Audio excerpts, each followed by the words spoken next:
All right, we're going to just go right into questions. If you have a question, raise your hand. We'll get a mic over to you eventually. Let's start front row on the right here with Nick. Just keep your hands up for me, please. Thanks.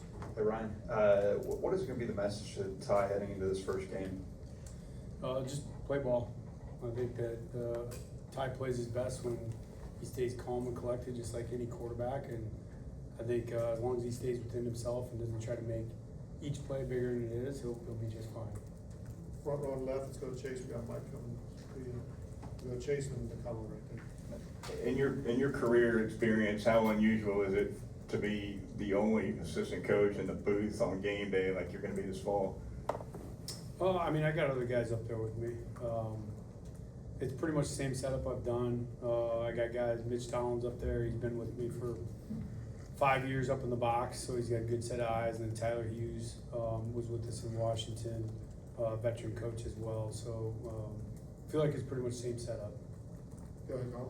Hey, Ryan, I'm curious what kind of the same question with Ty, but your message to the running back room. Obviously, I got it down. Like, what have you seen in terms of the, approach that Richard Young, Daniel Thurman, guys like that have taken ahead of this week? Yeah, I think they've really embraced the next man up mentality, and exactly what you expect out of a couple guys that have been here at Alabama for a couple of years. So I don't think there's necessarily anything that's like earth-shattering that they're doing, but I think they're excited about the opportunity. Back over front row on the right, McKinney. Yeah, Florida State, new defensive coordinator and Tony White, but also several players from other places that might play a big role in that defense. What's that preparation process like when you have a new coordinator coming in, but also players from various parts of the country that might also be coming in and playing a role there as well?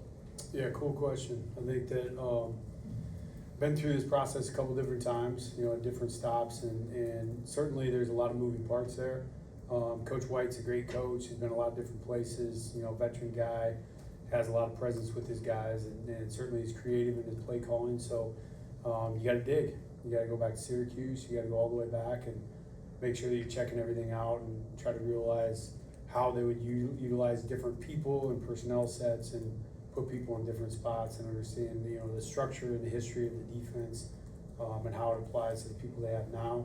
And you put together the best picture you can for the guys, prepare them, and understand that you got to have plays that can win versus multiple fronts and multiple coverages. Let's go middle, second row, Katie. When your offense is kind of being thrown into the fire for the first game, being a true road environment, just what's the value in having an experienced center like Parker? Oh, it's everything, honestly. I think he brings calm to not only the offensive line unit, but just the guys that are looking to have more playing time potentially than they had in the past, including Ty. And just for the coaching staff, just understand there's a guy that's going to be able to calm the waters is really, really valuable. Let's go in front row, Tony.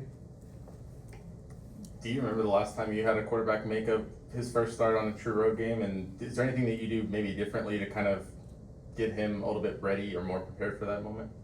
Let's see, Jorge Reyna in 19 at Fresno State went down to SC. He played a good football game. Didn't end up going our way, but I thought for a first time start he played well. It was the same message. I've had a couple other guys besides Jorge, but you just got to get the guy playing his game. You don't have to push into different throws that are outside of it. You just want him to get him to play within the structure of the offense and let the plays come to him instead of him trying to have to manufacture everything. Because I think you just tell quarterbacks, like there's going to be plays where off-platform throws, plays that aren't scripted that way, that he's going to have to make a play. So you try to create an environment where there's enough structure for him to make the plays that are available and not make the easy ones look hard. All the way in the back, Jonathan. Yeah, Coach, just sticking with that road environment, how has the team responded to that crowd noise throughout the end of camp and I'm sure the start of practice here as you guys put it in, and how prepared do you think they are to take that on at Tallahassee? Oh, they've done a great job. We put a lot of work into it in the last 2.5 weeks now, just working on the sound part. Obviously, those things always take time, and they've worked really hard. I think just like anything, when we first started, it wasn't perfect, and now we're doing it all our walkthroughs. We're doing every practice, so they'll be ready for it. Okay, let's finish up with Charlie on the far right. Yeah, Coach, just back to the offensive line. What have you seen from Gino at right guard, and how do you feel just about that first unit going into game one? I'm confident. I think that they're in a good spot. There's a lot lot of starts with the guys that are out there on the field. You know, obviously Wilkins, the guy that has the least playing experience, but the guys on the inside next to Parker, Gino and Dew, those guys have been there and done that. So I think that there's a calmness there that helps on the inside. And I think again, Parker, you know, is the guy that can really bring it all together. He knows the guys that gotta be, you know, amped up, and the guys that gotta be brought back down, and he can keep it level. All right, thank you, Coach, appreciate it.